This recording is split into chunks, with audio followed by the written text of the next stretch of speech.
Hi, I'm Tracy from Tracy Taylor Coaching, and today we're going to talk about time and freedom, two things that are very important to many of my clients and something I coach on a lot.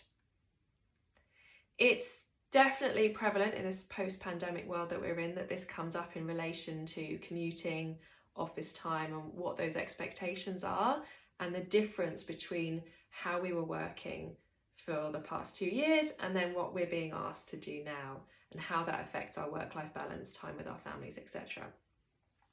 But I'm a huge believer that if we are looking for more freedom and more time in our life, then we have to look at ourselves first. We have to look not at the circumstances that we're in or what our employers are saying, but actually at what are we thinking, how are we feeling, what are our actions, and what are the choices that we are making. And one of the things that I work through with my clients a lot is how can you own those choices that you're making so that you feel empowered and that you get curious about them so that you are consciously making decisions that move you closer to time and freedom. For instance, if you're somebody that's always working late in the office, it can be easy to blame other people or blame the workload or blame the circumstances for that. And what I start to do with my clients is to get them to really look at those choices and get curious about them. For instance, what if you just left work at 5:30 and see whether the world ends?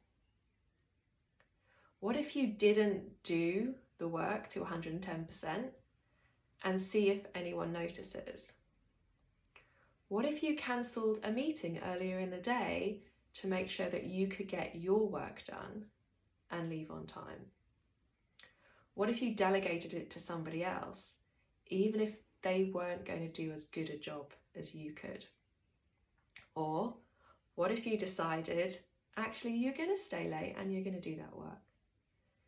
The point here is not that I've solved your problem for you, but that you are starting to get curious about the options.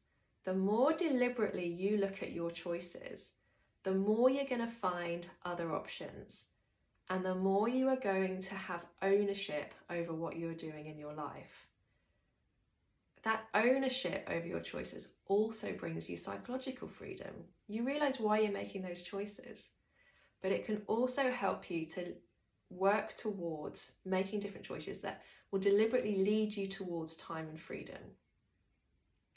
Those choices are likely to be uncomfortable, but that discomfort is going to be worth it. If you don't manage through that discomfort and you don't accept that sometimes you're going to have to make difficult choices, you are never going to head towards where you want to be. So I would urge you to get curious about why you're making those choices and try out some different choices, even if they feel incredibly uncomfortable.